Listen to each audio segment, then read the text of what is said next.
तो पिछले वीडियो में हम लोग विद्युत धारा के बारे में थोड़ा बहुत पढ़े थे। तो आज हम लोग उसी को आगे बढ़ाते हैं दोस्तों। तो अगर आप हमारा पिछला वीडियो नहीं देखे हैं तो उसे आप लोग ज़रूर देखिएगा। तो चलिए हम लोग इसे स्टार्ट करते हैं। तो समझना है कि विद्युत धारा क्या चीज़ होता है। इससे पहले हमने समझाया था कि इलेक्ट्रॉन, प्रोटॉन और न्यूट्रॉन क्या चीज़ होता है। तो उसके बारे में थोड़ा सा बता देते हैं। उसके बाद यह क्लास बहुत ही मज़ेदार होने वाला है। तो आप लोग वीडियो में लास्ट तक बने रहिए। इससे बहुत सारे क्वेश्चन मैट्रिक परीक्षा में पूछे जाते हैं, ऑब्जेक्टिव या फिर सब्जेक्टिव हो। तो चलिए देखते हैं। हमने पिछले वीडियोज में बताया था कि कोई परमाणु है जिसके बीच में केंद्रक में नाभिक होता है और नाभिक में प्रोटॉन और न्यूट्रॉन होता है और इसके प्रत्येक कक्षा में इलेक्ट्रॉन चक्कर लगाता है। इलेक्ट्रॉन क्या करता है? चक्कर लगाता है। ये सभी बात हम पिछले लेक्चर में बता दिए थे। तो आपको पता होगा कि एक इलेक्ट्रॉन जो है, एक इलेक्ट्रॉन पर आवेश होता है 1.6 गुने 10 पर पावर -19 कूलम। हम पिछले वीडियोज में बताए थे कि आवेश का एसआई मात्रक कूलम होता है। इसीलिए एक इलेक्ट्रॉन पर इतना आवेश होता है तो आवेश का मात्रक हम लोग कूलम लिखा कि आवेश का एसआई मात्रक क्या चीज होता है? कूलम होता है। आवेश का एसआई मात्रक कूलम होता है। सी से लिखते हैं इसे कूलम। ठीक। तो एक इलेक्ट्रॉन में 1.6 × 10⁻⁻19 कूलम होता है। तो इलेक्ट्रॉन आप समझ गए होंगे कि कोई परमाणु है, यानी कि कोई छोटा सा कण है, उसमें उसके नाभिक में प्रोटॉन और न्यूट्रॉन होता है। प्रोटॉन और न्यूट्रॉन बीच में रहता है और इलेक्ट्रॉन उसके करगी अपनी कक्षा में चक्कर लगाते हुए रहता है। तो इलेक्ट्रॉन के बारे में ये सभी चीज़ हम पिछले लेक्चर में बता दिए थे। तो आप लोग उस वीडियो को जरूर देखिए, लिंक डिस्क्रिप्शन में दिया गया है। तो चलिए अब हम लोग आगे समझते हैं विद्युत धारा यानी कि इलेक्ट्रिक करंट। इलेक्ट्रिक करंट क्या चीज़ है? तो देखिए, इसको हम मिटा देते हैं थोड़ा। देखिए, आवेश, इलेक्ट्रॉन को आप लोग समझ गए होंगे। इलेक्ट्रॉन मतलब ये देखिए इलेक्ट्रॉन है। ये क्या चीज़ है? इलेक्ट्रॉन है और ढेर सारा इलेक्ट्रॉन अस्थिर रूप से है उसको, तो उससे हम लोग आवेश कहेंगे। आवेश कहते हैं। आवेश को इंग्लिश में चार्ज कहा जाता है। जब यही आवेश दौड़ने लगेगा यानी कि गति करने लगेगा तो ये विद्युत धारा हो जाएगा। ये क्या कहलाने लगेगा? विद्युत धारा यानी कि इलेक्ट्रिक करंट कहलाने लगेगा। ये विद्युत धारा कहलाने लगेगा। मतलब कि समझिए, हम इस मार्कर को इस तरह से पेन वगैरह को अपने बाल में रगड़ते हैं और छोटे छोटे कागज को इस तरह से सटाते हैं तो कागज क्या करता है? उसमें चिपकने लगता है पेन में। मतलब क्या हो जाता है कि उस वस्तु को उसको रगड़ें तो हाँ, वह आवेशित हो गया, वो चार्ज हो गया, यानी कि उसमें इलेक्ट्रॉन आ गया, उसके सतह पर इलेक्ट्रॉन आ गया और उसको क्या करने लगा? उसको अपनी ओर खींचने लगा। उस कागज को क्या करता है? अपनी ओर खींचने लगता है। मतलब कि इलेक्ट्रॉन है, इलेक्ट्रॉन को जब ढेर सारा इलेक्ट्रॉन को एक जगह जमा कर देंगे तो क्या हो जाएगा? उसको हम लोग आवेश कहेंगे, चार्ज कहेंगे। और यदि वह आवेश दौड़ने लगेगा, वह आवेश गति करने लगेगा तो वह विद्युत धारा कहलाता है। वह क्या कहलाएगा? विद्युत धारा। तो कोई परिपथ है, कोई तार है, कोई तार में विद्युत बह रहा है, करंट जा रहा है कोई तार में। तो ऑब्जेक्टिव क्वेश्चन आपसे पूछा जाएगा कि कोई चालक में गतिशील कण क्या चीज होते हैं? गतिशील कण क्या होते हैं? आवेशित कण क्या होते हैं? तो देखो आवेश उसमें दौड़ने लगता है और आवेश क्या है? तो आवेश इलेक्ट्रॉन है। आवेश क्या चीज है? इलेक्ट्रॉन।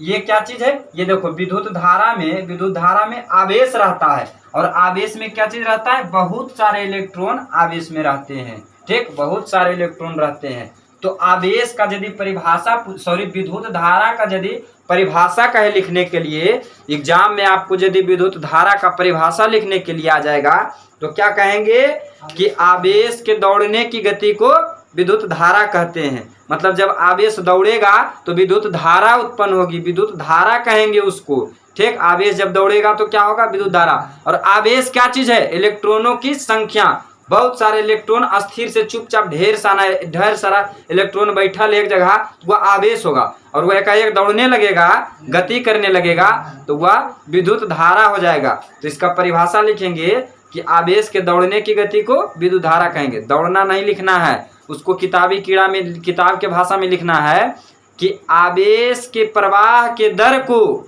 आवेश के प्रवाह के दर को विद्युत धारा कहते हैं। यहाँ पर हमने लिख दिया है आप विद्युत धारा का परिभाषा, आवेश के प्रवाह के दर को विद्युत धारा कहते हैं। अब देखिए, जब विद्युत धारा दौड़ेगा, मतलब कि कोई परिपथ है, मान लीजिए कि ये एक कोई परिपथ है, इसमें विद्युत धारा मतलब इसमें आवेश दौड़ रहा है, मतलब इसमें इलेक्ट्रॉन गति कर रहा है, इसमें करंट जा रहा है।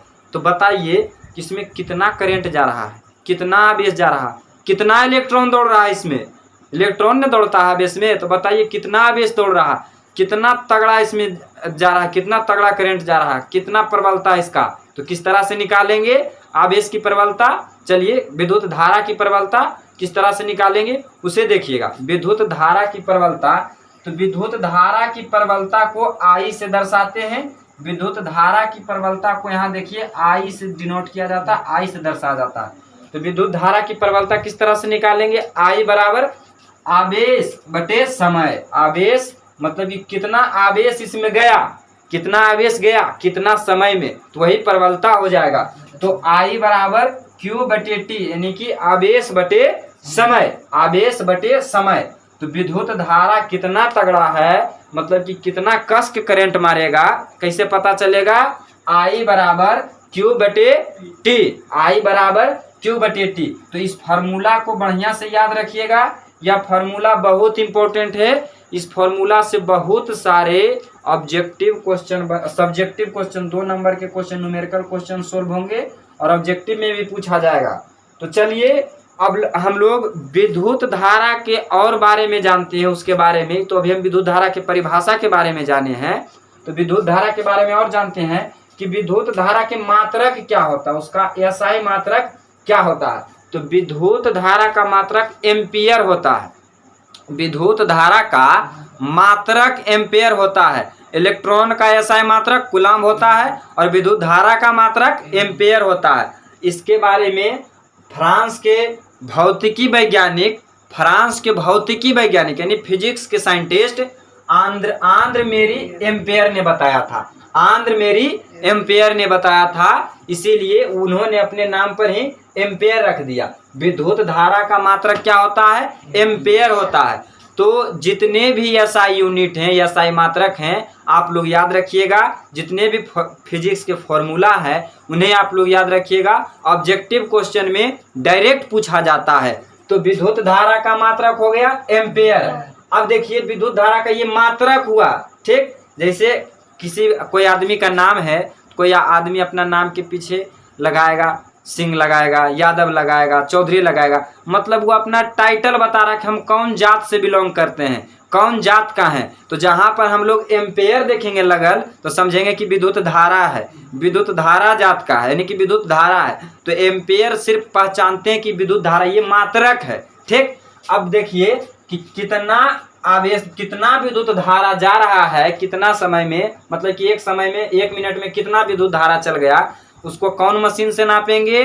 तो आमीटर से। उसको मापक यंत्र यानी कि उसको नापने वाला मशीन आमीटर होता है। विद्युत धारा को किस चीज से नापा जाता है? नापा जाता है। नापना को फिजिक्स में मापना बोलते हैं।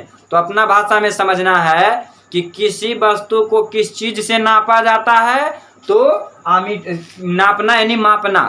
फिजिक्स में नापने को मापना बोलता है, तो अपना भाषा में समझना है, मापना नहीं नापना।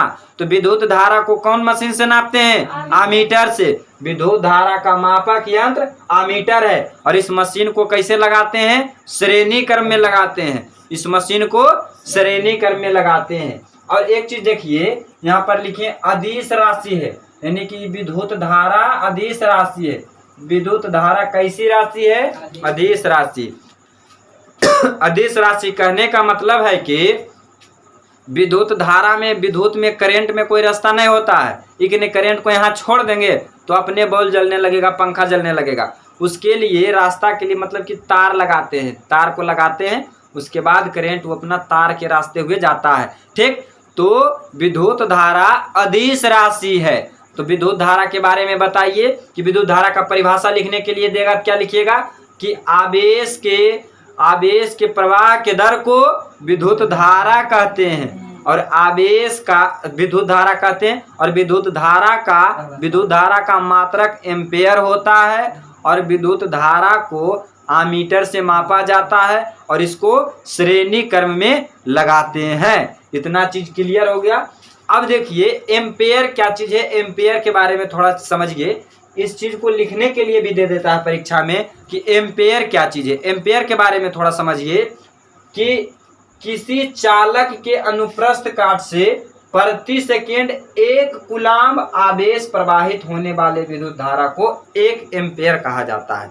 मतलब कि कोई चालक है, ये तार है, कंडक्टर, ये चालक है, इससे 1 सेकेंड में 1 कूलाम्ब आवेश निकलेगा। 1 कूलाम्ब आवेश जाएगा, कितना कूलाम्ब? 1 कूलाम्ब आवेश, 1 कूलाम्ब आवेश, 1 कूलाम्ब आवेश जाएगा तो 1 एम्पेयर कहलाएगा, 1 एम्पेयर कहलाता है। तो आपको 1 एम्पेयर का परिभाषा एम्पेयर का परिभाषा लिखने के लिए देगा। एम्पेयर मतलब 1 एम्पेयर, एम्पेयर का परिभाषा लिखने देगा। तो आप लोग लिखिएगा किसी चालक के अनुप्रस्थ काट से प्रति सेकेंड 1 कूलाम्ब आवेश, 1 कूलाम्ब क्या चीज आएगा? आवेश। और एक इलेक्ट्रॉन में कितना आवेश? 1.6 इंटू 10⁻⁻⁹ कूलाम्ब आवेश। ठीक, -19 कूलाम्ब। ठीक, तो किसी चालक के अनुप्रस्थ काट से प्रति सेकेंड 1 कूलाम्ब आवेश प्रवाहित होने वाले विद्युत धारा को 1 एम्पेयर कहते हैं। अब यहाँ थोड़ा देखिएगा कि कूलाम्ब क्या चीज है। तो देखिए आप लोग जानते हैं कि एक इलेक्ट्रॉन में कोई एक इलेक्ट्रॉन है, उसमें कितना कूलाम्ब रहता है, कितना कूलाम्ब आवेश रहता है? तो 1.6 इंटू 10⁻⁻⁹ कूलाम्ब, इतना कूलाम्ब आवेश रहता है। तो यहाँ पर हम लिखे हैं कि 1.6 × 10⁻⁻⁹ कूलाम्ब बराबर 1 इलेक्ट्रॉन, यानी कि 1 बराबर इतना, तो इतना बराबर 1 होगा कि नहीं? यानी कि इतना कूलाम्ब बराबर इतना 1 इलेक्ट्रॉन। तो 1 कूलाम्ब का एक कूलाम्ब में कितना इलेक्ट्रॉन रहेगा? 1 कूलाम्ब में कितना इलेक्ट्रॉन रहेगा? तो 1 कूलाम्ब में, तो इसका 1/1.6 कर देंगे, और इसको हल करने पर, इसको हल किए हैं मैथमेटिक्स के रूल से, मैथ के तरह से हल किए हैं, तो आया है 6.25 × 10⁻18 इलेक्ट्रॉन। माने कि 1 कूलाम्ब में कूलाम्ब कैसे लिखल है? 1 कूलाम्ब सी बहुत तरह से लिखता है कूलाम्ब को, तो आप लोग याद रखिएगा कूलाम्ब सिर्फ कैसे लिखता है, आप हिंदी लिखने के लिए जानते होंगे। 1 कूलाम्ब बराबर 6.25, 1 कूलाम्ब में कितना इलेक्ट्रॉन होता है? 1 कूलाम्ब बराबर 1.6 इंटू 1 कूलाम्ब बराबर 6.25 इंटू 10⁻18 इलेक्ट्रॉन, इतना इलेक्ट्रॉन होता है। एगो इलेक्ट्रॉन में कितना कूलाम्ब होता है? एक इलेक्ट्रॉन बराबर 1.6 इंटू 10⁻⁻⁹ कूलाम्ब, इतना कूलाम्ब होता है। तो इस दोनों चीजों को याद रखिएगा, डायरेक्ट ऑब्जेक्टिव में दे सकता है। तो चलिए अब हम लोग आगे चलते हैं। अभी हमने बताया था कि विद्युत धारा को आमीटर से नापते हैं। विद्युत धारा को किस चीज से नापते हैं? आमीटर से नापते हैं। तो चलिए दिखाते हैं कि आमीटर को किस तरह से श्रेणी क्रम में लगाते हैं, और आमीटर का भी परिभाषा पूछता है। तो आमीटर का परिभाषा लिखाते हैं। तो आप लोग वीडियो में बने रहिए, अब आगे हम लोग बढ़ते हैं। तो अभी हमने एम्पेयर के बारे में उसका परिभाषा लिखा दिया था कि विद्युत धारा का मात्रक एम्पेयर होता है, तो उसका परिभाषा भी लिखने के लिए देता है, तो उसका परिभाषा लिखा दिए थे। और विद्युत धारा मापने वाला यंत्र आमीटर होता है। तो आमीटर का परिभाषा देखिए, आमीटर क्या चीज़ है? तो यह विद्युत धारा मापक यंत्र है। तो सब जानता है कि विद्युत धारा मापने वाला यंत्र आमीटर है, तो उसको लिखेंगे यह विद्युत धारा मापने वाला आमीटर है। और इसका प्रतिरोध अत्यधिक कम होता है। यहाँ समझिए कि प्रतिरोध मतलब क्या होता है। प्रतिरोध किसको कहते हैं?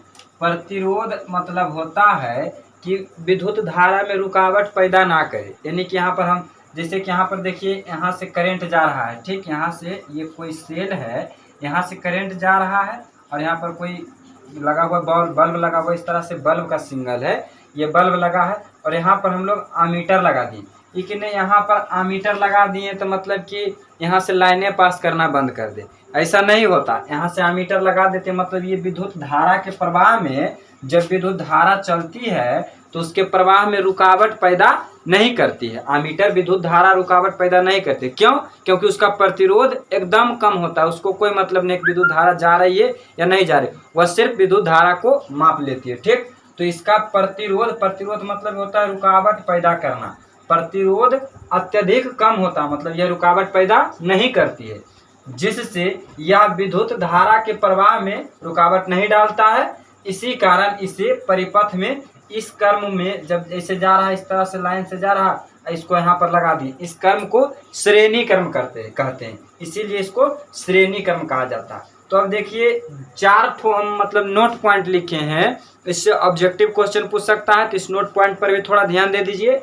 नोट में लिखे हैं कि विद्युत परिपथ में, ये परिपथ जो हम बनाए हैं परिपथ डायग्राम, ये परिपथ को विद्युत परिपथ कहेंगे। यहाँ से करंट पास हो रहा, एक रास्ता है, पथ है, एक रास्ता द्वारा, तो विद्युत परिपथ। तो विद्युत परिपथ में विद्युत धारा की दिशा इलेक्ट्रॉन के प्रवाह की दिशा से विपरीत मानने की परंपरा है। मतलब कि यहाँ देखिए इस तरह से धारा जा रही है, इस तरह से धारा जा रही है। विद्युत धारा में क्या दौड़ती है? इलेक्ट्रॉन दौड़ती है, इलेक्ट्रॉन दौड़ती है। मतलब कि इस तरह से इलेक्ट्रॉन दौड़ेगी, इधर से इलेक्ट्रॉन दौड़ेगी, इधर से इलेक्ट्रॉन दौड़ेगी, इधर से मतलब इधर जिधर ऐसे इधर तीर जा रहा, मतलब इधर से ऐसे जाएगी, फिर ऐसे जाएगी, ऐसे जाएगी, ऐसे जाएगी, मतलब इस तरह से जाएगी। लेकिन ऐसा नहीं होता, उल्टा होता, इलेक्ट्रॉन उल्टा जाता, इधर जाएगा, इधर इस तरह से उल्टा आता है, इस तरह से आता है, ठीक, इस तरह से आता है, ऊपर जाएगा, मतलब ऐसे जाता है। धारा इधर जाएगी लेकिन इलेक्ट्रॉन उल्टी दिशा में आती है। इस तरह से मानने की परंपरा है। यह बात सही है या गलत, इसे यह प्रमाणित नहीं है, लेकिन ऐसा माना जाता है। ये पहला नोट पॉइंट हो गया। दूसरा कि धातु चालक में विद्युत धारा इलेक्ट्रॉन का प्रवाह है। मतलब कोई जो धातु है, कोई तार हो गया, कोई धातु हो गया, उसमें जो विद्युत धारा प्रवाह होती है वह इलेक्ट्रॉन होती है, उसमें इलेक्ट्रॉन दौड़ता है। अब यहाँ तीसरा देखिए, अधातु चालक। अधातु कहने का मतलब बिलियन, या बिलियन शब्द केमिस्ट्री का है। केमिस्ट्री में हम लोग पढ़ाएंगे कि बिलियन क्या चीज होता है। तो अधातु चालक में विद्युत धारा आयनों का प्रभाव होता है। आयन क्या चीज होता है? आयन दो तरह के, धन आयन, ऋण आयन, ये केमिस्ट्री का टॉपिक है। लेकिन करंट में केमिस्ट्री और फिजिक्स एक दूसरे से रिलेटेड रहता है। बायोलॉजी, ये सभी जितने भी साइंस है सब एक दूसरे से रिलेटेड है। और तीसरा देखिए कि सेल में विद्युत धारा धन ध्रुव से ऋण ध्रुव की ओर आती है। सेल कहने का मतलब बैटरी, सेल कहने का मतलब बैटरी का। आप लोग देखिए बैटरी किस तरह से, इस तरह से बैटरी रहता है, इस तरह से, और यहाँ पर इधर निकला हुआ रहता है, इधर प्लस और इधर माइनस। तो धन ध्रुव मतलब प्लस पोल से माइनस पोल की ओर होती है, मतलब प्लस से माइनस की ओर करंट आती है, प्लस से माइनस की ओर, धन ध्रुव से ऋण ध्रुव की ओर करंट आती है। तो अभी हमने बताया था कि विद्युत आवेश के प्रवाह के दर को विद्युत धारा कहते हैं। आवेश मतलब ढेर सारा इलेक्ट्रॉन, जब एकाएक दौड़ने लगेगा तो वह विद्युत धारा हो जाएगा। तो अभी हम बताए थे कि पूछेगा कि विद्युत धारा कैसे नापते हैं। विद्युत धारा की प्रबलता बताए थे, I बराबर Q/T। प्रबलता का फॉर्मूला क्या बताए थे? इसको मिटा देते हैं। प्रबलता का फॉर्मूला बताए थे I बराबर Q/T। Q मतलब आवेश और T मतलब समय। अब एक चीज ध्यान देखिए, फिजिक्स में समय को हमेशा सेकेंड में मापिएगा। तो एक क्वेश्चन को हम लोग देखिए सोल्व करके बताते हैं, न्यूमेरिकल क्वेश्चन देख लेते हैं थोड़ा। कि किसी विद्युत बल्ब के तंतु में 0.5 एम्पेयर, जब 0.5 एम्पेयर कहा तो आप लोग बताइए कि एम्पेयर मतलब क्या, किस चीज का, क्या चीज दिया गया है? विद्युत धारा दिया गया है। विद्युत धारा का ऐसा है मात्रक एम्पेयर। तो विद्युत धारा दिया गया मतलब कि I बराबर दिया गया है 0.5 एम्पेयर है।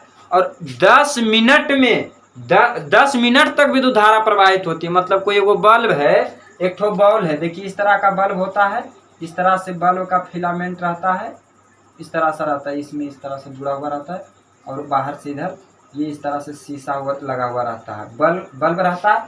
तो ये बल्ब का जो फिलामेंट तंतु है, इसमें 0.5 एम्पियर का धारा कितना मिनट तक, 10 मिनट तक प्रवाहित होती है। कितना मिनट तक, समय कितना दिया गया, 10 मिनट तक प्रवाहित होती है। तो बताइए कि इसमें कितना आवेश गया, कितना इलेक्ट्रॉन दौड़ा, इसमें कितना आवेश, यानी कि Q बराबर बताइए क्या हुआ, इसमें कितना आवेश गया बताइए।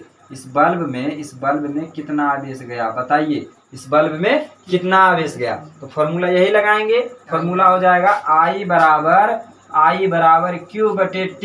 तो I का मान दिया गया है 0.5 और Q का मान तो निकालना ही है, और T बराबर दिया गया 10 मिनट।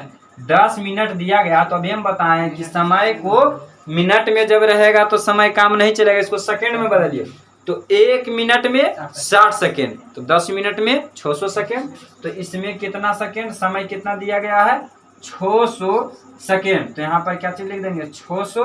अब यहाँ पर हल कीजिए इसको, तो Q बराबर हो जाएगा 0.5 गुने 600। जब दशमलव बुलाएंगे तो यहाँ पर 10, 1 0 से 1 0 कट जाएगा, 6 5 30, यानी 300। आवेश का SI मात्रक कूलम्ब, आवेश का SI मात्रक कूलम्ब, आवेश का SI मात्रक कूलम्ब होता है। तो 300 कूलम्ब आंसर इसका हो जाएगा। इस बात को ध्यान रखिए, आवेश का SI मात्रक कूलम्ब होता है। आवेश का SI मात्रक शीशे कूलम्ब, आवेश का SI मात्रक कूलम्ब होता है। तो आज इस वीडियो में इतना ही हम लोग देखेंगे। अब नेक्स्ट क्लास में हम लोग विभव और विभवांतर के बारे में पढ़ेंगे, और इसमें हम लोगों को ओम का नियम पढ़ना है, और प्रतिरोधकता, प्रतिरोध, इन सभी के बारे में पढ़ेंगे। तो आई होप कि यह वीडियो आपको समझ में आया होगा। तो यह वीडियो आपको समझ में आया हो तो इस वीडियो को अपने दोस्तों में शेयर कीजिए, और इस वीडियो आप हमारे चैनल पर नए आए हो तो चैनल को सब्सक्राइब कर ले। नेक्स्ट वीडियो में मिलते हैं। विद्युत धारा के नेक्स्ट लेक्चर में विभव और विभवांतर के बारे में पढ़ेंगे और उससे आगे बढ़ने का कोशिश करेंगे। आज के लिए इतना ही। जय हिंद।